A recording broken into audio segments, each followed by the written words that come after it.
शंभुनाथ से निराला कोई और निराला कोई और नहीं।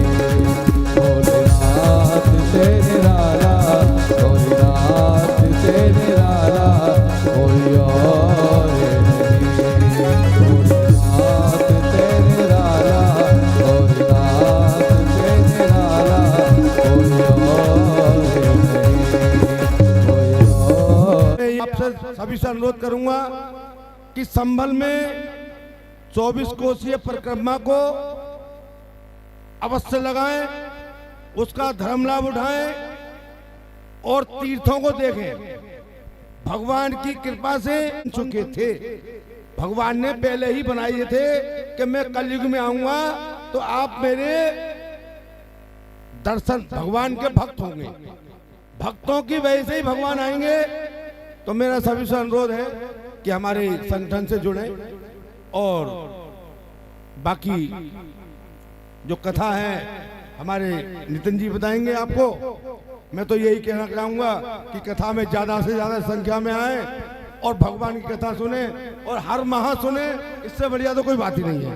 बोलो जय कल की भगवान की जय। आज की जय। वैसे आज कुछ ज्यादा लोग दिख रहे हैं, मतलब जागरण हो रहा है।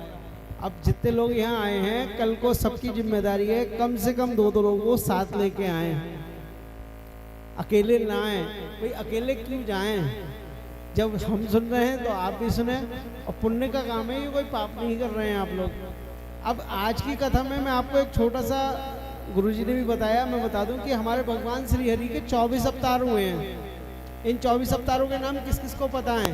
जिसमें 24 अवतार है जो संभल में होने वाला है और जिसे हम कल की तीर्थ नगरी कहते हैं, वह हैं भगवान श्री कल्कि जी।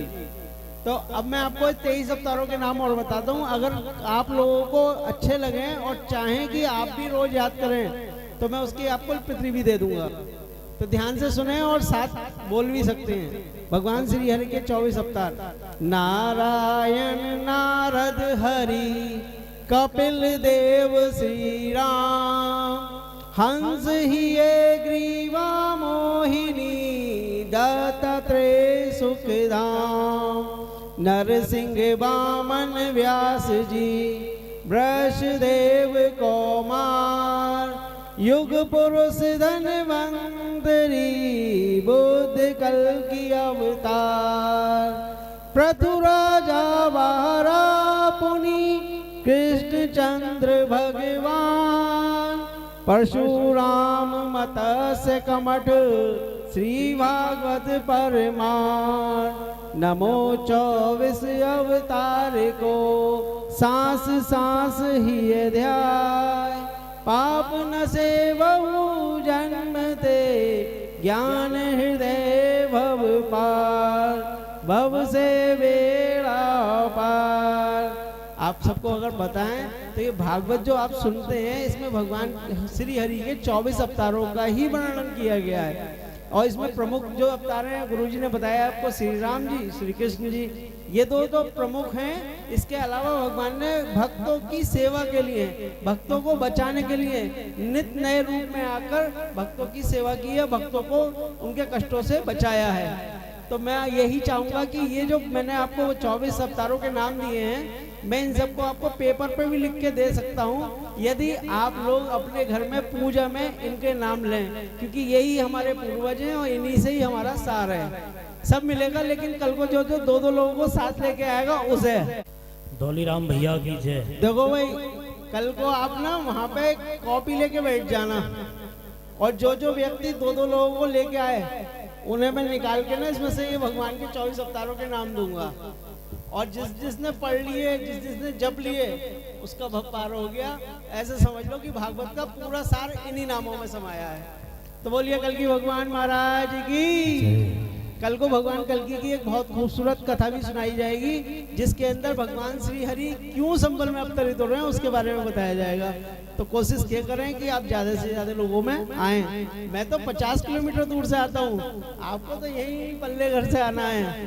तो कोशिश करें कि ज्यादा से ज्यादा लोग आए, और ज्यादा लोग होते हैं तो कथावाचक का भाव भी सुनाने का अच्छा लगता है। और दूर भी है, तब भी भैया इतना सब कुछ अपना त्याग करके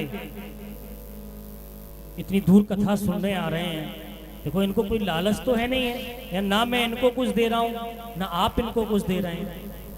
इनका मकसद जो है वो एक ही है कि आप लोग अपने तीर्थ को पहचाने, अपने तीर्थ को आप जाने कि हम तीर्थ नगरी में रहते हैं। एक तीर्थ है, जैसे वृंदावन तीर्थ हुआ, जैसे हरिद्वार हुआ, जैसे अयोध्या धाम है, ऐसे ही ये तीर्थ संबल है। पर आपने जो ये शुरू किया है, ये बिजनेस से भी बड़ा बिजनेस है, ये भगवान का वो है। कोई जाने या ना जाने, पर परमात्मा जरूर जानते हैं आपके भाव को। बस मैं तो यही कहूंगा कि सबको दिखाने की जरूरत भी नहीं है, बस हमको परमात्मा पहचाने। बहुत बहुत धन्यवाद आपका।